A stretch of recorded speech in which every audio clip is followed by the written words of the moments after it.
Welcome to this tutorial on the Tao. This is the Chinese character for Tao, and it can be found in all Chinese schools of thought, including Confucianism, with which Taoism is contemporary. The character has two parts. On this side of the character represents a warrior. Warriors were expected to be virtuous people. In addition to being strong fighters, they were also supposed to have ritual knowledge. And on this side, this part of the character means moving forward. So the Tao is a sort of code that people might live by, the way. It takes on a special meaning within Taoism, though. Taoism originates with Lao Tzu or Lao Tzu. You'll see it transliterated different ways. This person, if it is indeed a person, is shrouded in mystery. The title simply means old master. We are told that Lao Tzu spent many years in the state of Chu in China trying to teach people how to live good lives. Apparently he grew frustrated with this mission and decided to leave China behind. While he was crossing out of China, the border keeper detained him and said, "All right, you can leave China behind, but only after you write down your teaching." And the result of that writing was a little book called the Tao Te Ching, which is one of the most translated books in the world, second only to the Bible. The title means the way in its virtue, or the way in its power. And it is a long meditation on this word Tao. It turns out to be a slippery, very subtle term that it's debatable whether we can define it at all. In fact, the first chapter concludes, "Darkness within darkness, the gateway to all understanding."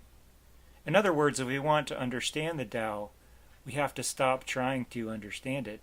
We have to un-understand it. So it's a sort of anti-conceptual concept. It's the antithesis of all concepts. It's just simply darkness. A little bit more about the Tao Te Ching and what the book contains. It dates back to around the 500s BCE. Even the dating of it is not really certain. And there's also different manuscripts of the Tao Te Ching. One of the themes is naturalness, or non-resistance. Working with nature instead of working against it.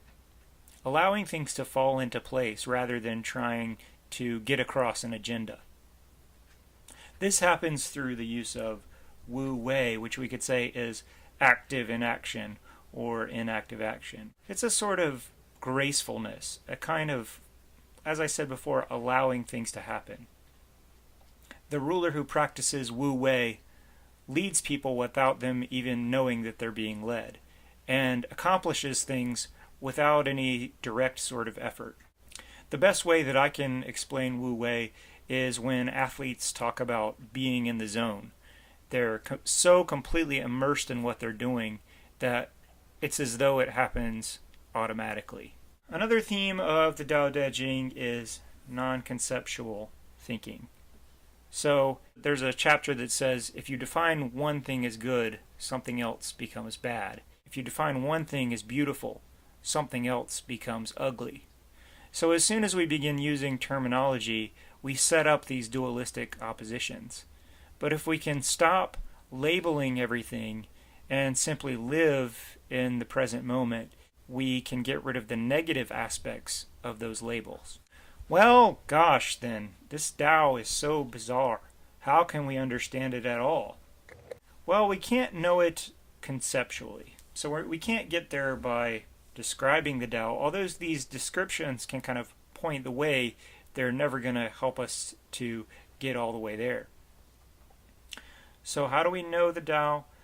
We can know it experientially by, there's a Taoist way of describing meditation, which is just sitting and forgetting. There are also Taoist forms of yoga and martial arts as a way of getting in touch with the Tao. Finally, we can also know the Tao by practicing Wu Wei in daily life. That is, acting without getting entangled in action. Acting, but without creating an emotional and mental tangle. Simply doing the action without all of the encumbrances of making sure that it turns out the way that we think it ought to turn out, and simply allowing the work to come to fruition by itself. We said that Tao means the path or the way.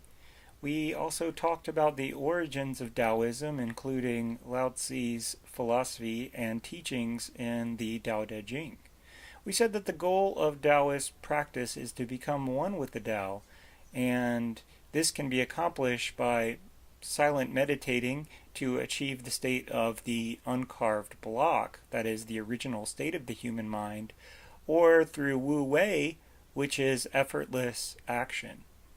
We said that the Tao is ultimately indefinable, but we can realize it through experientially through the practice of meditation and through Wu Wei.